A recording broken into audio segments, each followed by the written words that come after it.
নমস্কার, তোমাদের সবাইকে সানা স্মাইল এডুকেশন সেন্টারে স্বাগত জানিয়ে আজকের ক্লাসটি শুরু করছি। আজকে তোমাদের সঙ্গে আলোচনা করব তোমরা যারা 2027 সালে মাধ্যমিক পরীক্ষার্থী, তোমাদের জন্য আজকে সাজেশন, অর্থাৎ তোমরা যারা ফার্স্ট ইউনিট টেস্ট পরীক্ষা দেবে 2026 সালে, তোমাদের জন্য গুরুত্বপূর্ণ ইতিহাস বিষয়ে যে সমস্ত প্রশ্নগুলো পরীক্ষায় আসার মতো সাজেশনের হিসাবে তোমাদের তুলে ধরা হয়েছে। তোমরা অবশ্যই প্রশ্নগুলো ভালো করে পড়বে এবং সমস্ত বিষয়ে পাঠ্য বই খুঁটিয়ে পড়বে। চলো প্রথমে আমরা দেখব প্রশ্নমান 2 এর একে আছে মেকলে মিনিট কি, যার পৃষ্ঠা নম্বর 137 পেজে 64 দাগ। আচ্ছা, তার আগে একটু বলে দিই, পাশে যে দেখবে গ্রিন কালারের দেওয়া আছে সেগুলো সব রায়ো মার্টিন সহায়িকা থেকে উত্তরগুলো দেওয়া আছে, একটু দেখে নিও। প্রতিটা প্রশ্নে রায়ো মার্টিন সহায়িকা থেকে দেওয়া আছে, তোমরা অবশ্যই ভালো করে দেখবে। 2 আছে ডিরোজিও বিখ্যাত কেন, 143 পৃষ্ঠা রায়ো মার্টিন সহায়িকায় 111 দাগে উত্তরটি পেয়ে যাবে। 3 দেখো কোল বিদ্রোহের দুটি বৈশিষ্ট্য লেখো, দেখে নিও পৃষ্ঠা নম্বর। 4 আছে সরকারি নথিপত্র বলতে কি বোঝো। 5 আছে ফরাজি আন্দোলনের ব্যর্থতার কারণ কি ছিল। 6 আছে কাদম্বিনী গাঙ্গুলি স্মরণীয় কেন। 7 আছে ফরাজি আন্দোলন কি নিছক ধর্মীয় আন্দোলন ছিল। 8 আছে নতুন সামাজিক ইতিহাস বলতে কি বোঝো। 9 আছে কে কবে এশিয়াটিক সোসাইটি প্রতিষ্ঠা করেন। 10 আছে নববঙ্গ গোষ্ঠী কাদের বলা হতো, দেখো তার উত্তর।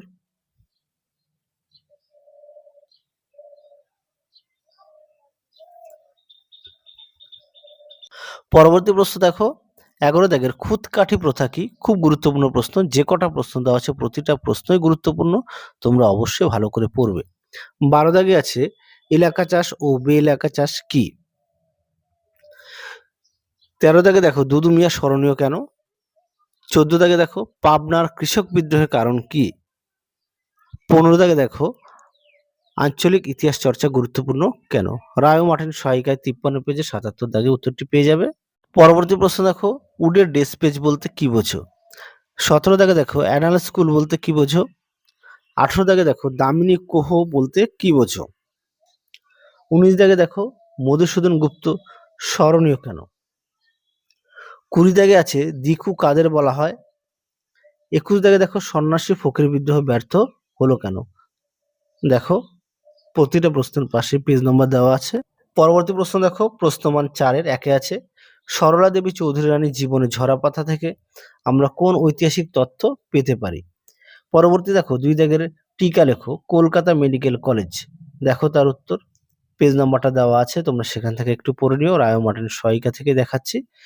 3 দেখো, আচ্ছা এগুলো দেখাচ্ছি প্রশ্নমান 4 এর। হ্যাঁ, 4 দাগে আছে 19 শতকে বাংলার নারী শিক্ষা বিস্তারে রাজা রাধাকান্ত দেব কিরূপ ভূমিকা গ্রহণ করেছিল।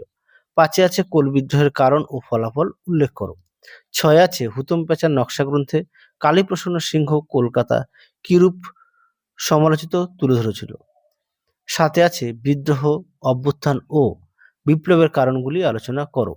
8 আছে উডের ডেসপেচ টিকা লেখো। 9 আছে চুয়ার বিদ্রোহ সম্পর্কে লেখো। দেখো পরবর্তী দেখো প্রশ্নমান 8 এর কি আছে, একে আছে হুতুম প্যাঁচার নকশা গ্রন্থে সমকালীন সমাজ সংস্কৃতি যে চিত্র ফুটে উঠেছে তা সংক্ষেপে লেখো। এই উত্তরটি পেয়ে যাবে রায়ো মার্টিন সহায়িকায় 81 নম্বর পেজে 3 দাগে। 2 আছে আধুনিক ভারতের ইতিহাসের উপাদান রূপে বঙ্গদর্শন ও সোমপ্রকাশ পত্রিকার গুরুত্ব লেখো। এই প্রশ্নের উত্তরটি পেয়ে যাবে 41 পেজে 56 ও 57 দাগে। হ্যাঁ, হয়তো 2-1 পেজ আগে পরে হতে পারে, তোমরা একটু দেখে নিও। আমিও যদিও নতুন বই থেকে দেখাচ্ছি পেজ নাম্বারগুলো। 3 দেখো সাঁওতালি বিদ্রোহের কারণ ও ফলাফল আলোচনা করো। রায়ো মার্টিন সহায়িকায় 172 পেজের 6 দাগ। 4 আছে ইন্দিরা গান্ধীকে লেখা জওহরলাল নেহরুর চিঠিগুলির গুরুত্ব আলোচনা করো। পরবর্তী দেখো 5 দাগের বারাসাত বিদ্রোহের কারণ ও প্রকৃতি লেখো।